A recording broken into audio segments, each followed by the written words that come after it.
ہم نے سن رکھا ہے اور بطور مسلمان ہمارا یقین ہے کہ جاتے ہیں وہی جن کو سرکار بلاتے ہیں۔ جب وہاں سے بلاوا آ جاتا ہے تو لوگ حاضری کے لیے چلے جاتے ہیں۔ عمران ریاض خان کو کیا بلاوا نہیں آیا؟ عمران ریاض خان نے حج کے لیے جانا تھا، پہلے انہوں نے عمرے کے لیے جانا تھا، عمرے کی تیاری کر رہے تھے، عمرے کے لیے جا رہے تھے تو ان کو سیالکوٹ ایئرپورٹ پر گرفتار کر لیا گیا تھا، اور آج عمران ریاض خان حج کے لیے جا رہے تھے تو ان کو پھر احرام میں گرفتار کر لیا گیا۔ کیا عمران ریاض خان کو وہاں سے بلاوا نہیں آیا؟ اگر وہاں سے بلاوا آیا ہے تو پھر کیسے ان کو کوئی گرفتار کر سکتا ہے؟ بہرحال عمران ریاض خان تیسری بار گرفتار ہو گئے ہیں۔ اب ہماری دعائیں یہ ہیں کہ عمران خان حج پر جاتے ہیں یا نہیں جاتے، لیکن وہ خیریت سے اپنے گھر لوٹ آئیں، جس طرح سے ان کو 2 مرتبہ گرفتار کیا گیا تھا، خصوصی طور پر جب ان کی آخری بار گرفتاری ہوئی اور جس طرح سے ان کو رکھا گیا، جس طرح سے وہ حراست سے باہر آئے، وہ پوری دنیا کے سامنے ہے۔ عمران ریاض خان کتنے کمزور ہو چکے تھے، ان کا سارا حلیہ بدل چکا تھا۔ عمران ریاض خان بولنے کے قابل نہیں تھے، کئی مہینے کے بعد انہوں نے بولنا شروع کیا، ویلا کرنا شروع کر دیے۔ حج پر جا رہے تھے، ان کو حکومت کی طرف سے روکا گیا، نام ECL میں تھا، اسلام آباد ہائی کورٹ چلے گئے، چیف جسٹس عمر فاروق صاحب نے ECL سے ان کا نام نکال دیا، اس کے باوجود بھی ان کو حج پہ نہیں جانے دیا جا رہا تھا۔ انٹرا کورٹ میں معاملہ گیا، 2 ججوں کی طرف سے عمران ریاض خان کو حج پر جانے کی اجازت بلکہ حکم دیا گیا، اور کہا گیا کہ ایفیڈیوٹ جمع کروا دیا جائے، اور یہ بھی حکم دیا گیا کہ 8 جولائی کو آپ نے حج کے بعد یہاں پہ عدالت میں پیش ہونا ہے۔ عمران ریاض خان بڑے پر امید تھے، اور ان کے ساتھی ان کو رات کو ایئرپورٹ چھوڑنے کے لیے جا رہے تھے۔ ان کو یہی تھا کہ ہمیں کون روک سکتا ہے اب، جبکہ ہائی کورٹ کی طرف سے حکم آ گیا، حکم پر حکم آ گیا تو کس نے روکنا ہے؟ لیکن ان کی گاڑی کو روکا گیا۔ جس طرح سے 2-3 دن پہلے بھی عمران ریاض خان کو شاید گرفتار کرنے کی کوشش کی گئی تھی، لیکن صحافی ان کے ساتھ تھے، اس لیے وہ گرفتاری سے بچ گئے تھے۔ لیکن اس مرتبہ عمران ریاض خان حج کے لیے جا رہے تھے، ساتھی ان کے ساتھ تھے، صحافی تھے، وکلا تھے،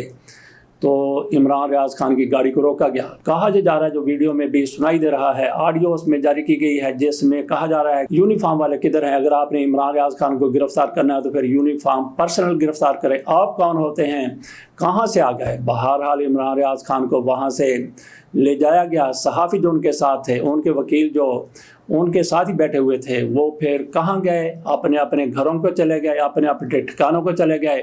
عمران ریاض خان کو گرفتار کر لیا گیا۔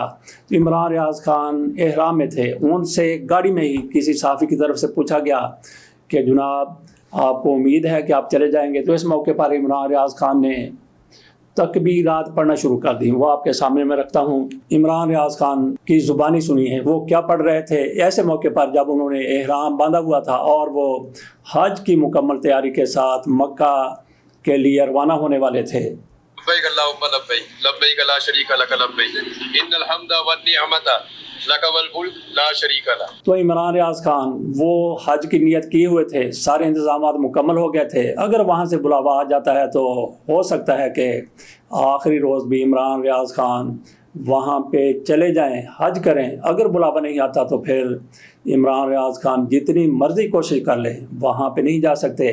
عمران ریاض خان کو روکا کیوں جا رہا ہے؟ یہ بہت بڑا سوال ہے عمران ریاض خان کو حج پر روکنے کے حوالے سے۔ تو ناظرین، یہاں پہ آپ اندازہ کریں کہ اگر آج عمران ریاض خان نہیں بلکہ عمران خان جو جیل میں بیٹھے ہوئے ہیں، وہ حج کے لیے چلے جاتے ہیں تو وہاں پہ مسجد نبوی میں، خانہ کعبہ میں کیا منظرنامہ ہوگا؟ ایئرپورٹ پر کیسے عمران خان کے ارد گرد لوگ جمع ہو جائیں گے؟ تو خانہ کعبہ میں بھی، مسجد نبوی میں بھی لوگ ان مقدس مقامات کا احترام کرتے ہوئے عمران خان سے ملنے کی کوشش کریں گے۔ ایک ہجوم عمران خان کے گرد جمع ہو جائے گا۔ اسی طرح سے عمران ریاض خان کی بھی دنیا بھر میں جہاں جہاں پہ PTI والے موجود ہیں، عمران ریاض خان کی بھی اسی طرح سے پذیرائی ہونی ہے۔ عمران ریاض خان کو اگر حج پر جانے دیا جاتا ہے تو خانہ کعبہ میں، مسجد نبوی میں جہاں عمران ریاض خان ٹھہرے ہوں گے، یہاں پہ لوگوں کے ساتھ وہ ملنے کے لیے جائیں گے، وہاں پہ ایک جمع غفیر جمع ہو جائے گا۔ جو عمران خان کے سپورٹر ہیں وہ عمران ریاض خان کو ہاتھوں لیں گے، تو ہماری حکومت کے لیے پشیمانی کا باعث ہو سکتا ہے کہ عمران خان کا ایک سپورٹر وہ وہاں پہ گیا ہے، گو کہ وہ صحافی ہیں، لیکن عمران خان کی وجہ سے ہی ان کے لیے مشکلات پیدا ہوئی ہیں۔ عمران خان کا سپورٹر ایک وہاں پہ گیا ہے کہ ان کا حامی گیا ہے تو اس کی کس طرح سے پذیرائی ہو رہی ہے۔ میں سمجھتا ہوں کہ حکومت اس چیز سے بچنے کے لیے کہ یہ دیکھیں عمران خان کا کہاں کہاں پہ نام ہے، کیا مقام ہے، اس چیز سے بچنے کے لیے، اس چیز کی نفی کرنے کے لیے عمران ریاض خان کو حج پہ جانے کی اجازت نہیں دی جا رہی۔ عمران ریاض خان کو اگر حج کے بعد عمرے کے لیے بھی جانے دیا جائے گا تو یہی معاملات اس وقت بھی درپیش ہوں گے۔ تو پھر کیا عمران ریاض خان کبھی حج پر، کبھی عمرے پر جا سکیں گے یا نہیں جا سکیں گے؟ جا سکتے ہیں، بالکل جا سکتے ہیں، ان حالات میں بھی جا سکتے ہیں۔ صورتحال نارمل ہو جاتی ہے تو پھر تو بالکل جا سکتے ہیں۔ تو صورتحال کب نارمل ہوگی؟ کوئی بہت بڑا کوئی سیاسی دھماکہ ہوگا، اس کے بعد نارمل ہوگی صورتحال۔ دیکھتے ہیں کہ پاکستان کی سیاست میں جو کچھ آج کل اور جس طرح سے بالکل گھٹن کا ماحول ہے، جس طرح سے پریشر کوکر میں پریشر فلی طور پر بن چکا ہے، تو اس کے بعد کیا ہوتا ہے۔ عمران خان کے حوالے سے بھی یہ خبریں آ رہی ہیں کہ ان کی طرف سے ایک بار پھر کہہ دیا گیا ہے کہ مذاکرات کے لیے تیار ہیں۔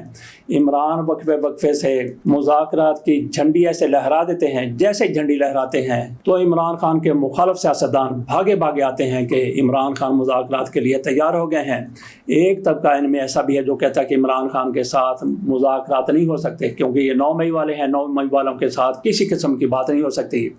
لیکن جیسے ہی عمران خان جھنڈی دکھاتے ہیں، یہ دوڑے آتے ہیں صرف اس لیے کہ عمران خان کے ساتھ مذاکرات ہوں گے تو پاکستان میں سٹیبلٹی ہوگی، پاکستان میں استحکام ہوگا، سیاسی استحکام ہوگا تو معاشی استحکام بھی ہوگا اور ان کی حکومت کے لیے بھی راستہ ہموار ہو جائے گا آگے چلنے کے لیے۔ لیکن عمران خان ان کو کیا ایسا راستہ دیں گے، دے سکتے ہیں؟ یہ ناظرین آپ کے سامنے بہت بڑا سوال ہے کہ کیا عمران خان ان کو بالکل کلیئر راستہ دے دیں گے کہ اپنے 5 سال مکمل کر لیں؟ مجھے نہیں لگتا کہ عمران خان ایسا کوئی ان کو راستہ دیں گے کہ یہ بالکل آرام سے اپنے 5 سال، وہ تو ان کو 1 مہینے کی مہلت دینے کے لیے بھی تیار نہیں ہے۔ بہرحال اب ایک بار پھر عمران خان کی طرف سے مذاکرات کے حوالے سے یس کیا گیا ہے، کہا جا رہا ہے کہ محمود اچکزئی جو فیصلہ کریں گے کس کے ساتھ مذاکرات ہونے ہیں ان کے ساتھ ہی مذاکرات ہوں گے۔ تو عمران خان کی طرف سے پھر وہی 3 شرائط رکھی گئی ہیں کہ ہمارے کارکنوں کو رہا کیا جائے، ہمارا مینڈیٹ ہمیں واپس کیا جائے، 9 مئی کے حوالے سے، الیکشن کے حوالے سے جوڈیشل کمیشن بنایا جائے۔ یہ 3 مطالبات عمران خان کے اب بھی موجود ہیں۔ آج کے سیاستدان، آج کے جو حکومت میں بیٹھے ہوئے حکمران ہیں، وہ عمران خان کو برداشت کرنے کے لیے تیار نہیں ہیں، لیکن اس کے باوجود بھی ان کو اپنی حکومت کی اسی میں بقا نظر آتی ہے کہ عمران خان کو قومی دھارے میں لایا جائے، ان کے ساتھ مذاکرات کیے جائیں۔ تو دیکھتے ہیں کہ عمران خان ان کے ساتھ مذاکرات کرتے ہیں یا پھر ایک بار پھر عمران خان ان کو چکر دینے میں کامیاب ہو جاتے ہیں۔ ملاوی کے صدر کے جہاز کا ملبہ مل گیا اور وہ ملاوی کے صدر ساؤلوس کلاؤس اپنے 10 ساتھیوں سمیت مارے گئے۔ 7 ان کے حکومتی لوگ تھے، 3 عملے کے لوگ تھے۔ جہاز لاپتہ کل ہوا تھا، اس کا ملبہ مل گیا، پتہ چل گیا کہ صدر صاحب اپنے ساتھیوں سمیت ہلاک ہو چکے ہیں۔ اس سے پہلے ایسے ہی حادثے میں ایران کے صدر ابراہیم رئیسی بھی جاں بحق ہوئے تھے اپنے ساتھیوں سمیت، وہ بھی تقریباً اتنے لوگ تھے، ان کا ہیلی کاپٹر تباہ ہو گیا تھا۔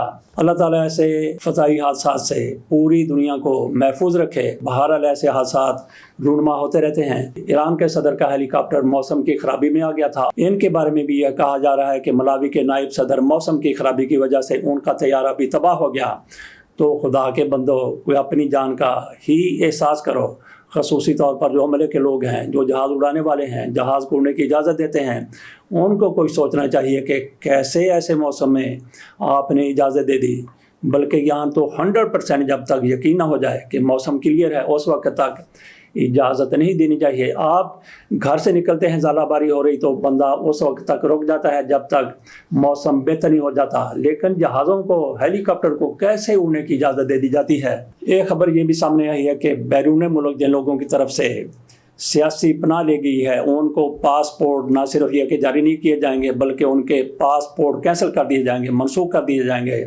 تو ناظرین آپ کا اس بارے میں کیا خیال ہے؟ پاکستان سے کئی ایسے لوگ بھی ہیں جنہوں نے وہاں پہ سیاسی پناہ نہیں لی، لیکن وہاں پہ بیٹھ کے پاکستان کے خلاف، پاک فوج کے خلاف جھوٹ بولتے ہیں، غلط پروپیگنڈا کرتے ہیں۔